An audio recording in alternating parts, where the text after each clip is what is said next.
In the previous episode of Summoned to Another World for a Second Time, Yuki and his classmates are unexpectedly transported to another world where they find themselves amidst a fierce war between humans and demons. Yuki, happy to be summoned again and retain his powers, reunites with his former subordinates and discovers that his old friend is the mastermind behind the war. Determined to prevent the situation from escalating further, Yuki embarks on a quest to put an end to the conflict.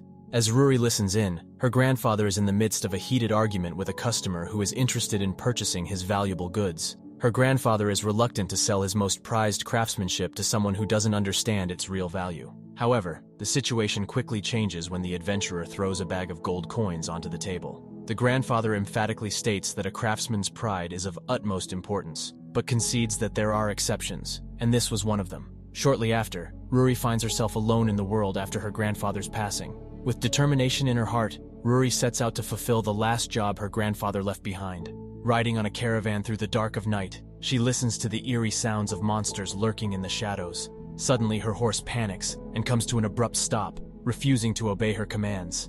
A massive wolf monster charges towards the caravan, causing it to flip over and sending Ruri flying out. Amidst the chaos and danger, Ruri remains focused on her mission and quickly secures her grandfather's brooch, storing it calmly inside her bag. She then suddenly is reminded of the gravity of her situation. She tries to weasel her way out, but the monster doesn't care. Really, he doesn't. Fortunately for Ruri, she is rescued by Yuki, who happened to be nearby. Despite offering him money for his help, Yuki declines, simply glad to be of assistance. Although Ruri is suspicious that there must be some catch to his generosity, Yuki assures her that he expects nothing in return. As he extends a helping hand, Ruri is reminded of the adventurer who had bought out her grandfather's store, but quickly dismisses the thought as a coincidence, as Yuki is much younger. Yuki notes that it isn't safe for a young girl to travel through the dark, but Ruri had no other choice. While he initially wants to go about his business and is about to leave her to deal with the goods lying around, she pleads with him to be her guard. Yuki refuses, but Ruri uses the crying card, pretty much forcing his hand. He agrees to escort her until town, leaving the goods behind. Yuki isn't her porter. What a savage. But it's okay. She has her most precious package with her. As they make their way through the town, Yuki reminisces about his last visit 5 years ago and notices how much the town has grown and become more like a city. Ruri, on the other hand, is preoccupied with finding a ship to take her to the demonic continent, where she must fulfill her grandfather's last job. She hires a ship, but the captain refuses to go to the demonic continent. Ruri is left feeling hopeless and desperate, playing her crying card, which proves ineffective. Despite her attempts to convince other sailors, all the ships are cancelled due to the ongoing war. Yuki, who had been observing her struggle, decides to help, but notices Ruri surrounded by military police, who are conducting inspections. The soldiers demand to see Ruri's merchant identification, and although everything is in order, they belittle her for playing merchant while they put their lives on the line. Ruri brushes off their comments. As the soldiers attempt to check Ruri's bag, she refuses, causing them to become suspicious. Yuki becomes increasingly tense, watching the events unfold. Ruri tries to explain that her bag only contains merchandise, but the bully soldiers, angered by her disobedience, threaten to confiscate it. Yuki steps in just in time, claiming to be her guard. When the soldiers are about to draw their swords, Yuki dares them to try him, but they back down as a crowd begins to gather and observe the confrontation. Ruri is happy to have Yuki with her. Meanwhile, something is lurking in the waters. As a thank you, Ruri treats Yuki to her homemade sandwiches. He praises her for handling the situation with the soldiers so well and not letting them intimidate her. Yuki knew that the soldiers were not authorized to search belongings without a permit, thanks to his friend who strictly follows rules. He wonders about Ruri's plan if she can't find a ship, but she is determined to find one by offering the right price, and if that fails, she will buy a ship herself.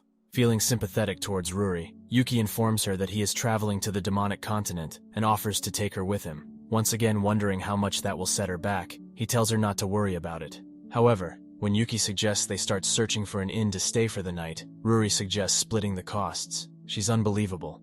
At the inn, Ruri pulls out a box containing her late grandfather's most prized possession when Yuki returns from the bath. She entrusts it to him, finally trusting him with this important task.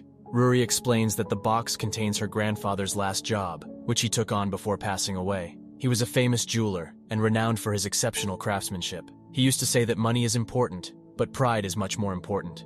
True pride is being able to give up everything to protect what's most important to you. One day, a customer came to request a repair for a brooch her grandfather had made, but he didn't have much time left. He entrusted Ruri with the brooch, instructing her to deliver it to the adventurer no matter what.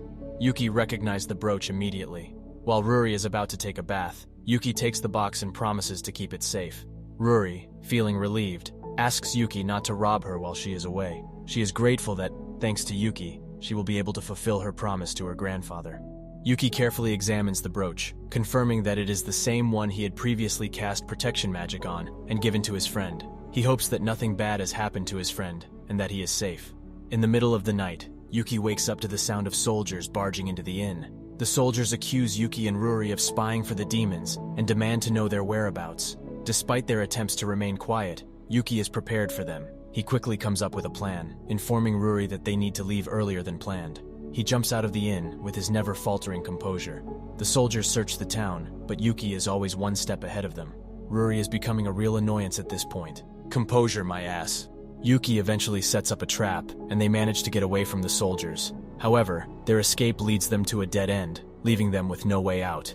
As trouble looms and the soldiers are eager to teach them a lesson, Yuki deliberately provokes them further. He swiftly takes hold of Ruri and leaps into the air, leaving the soldiers behind. Remember the mysterious creature lurking in the waters? It turns out to be Yuki's friend Livia, surprising both Ruri and the soldiers. With calm composure, Yuki requests the god of the ocean to take them to the demonic continent, and he obliges.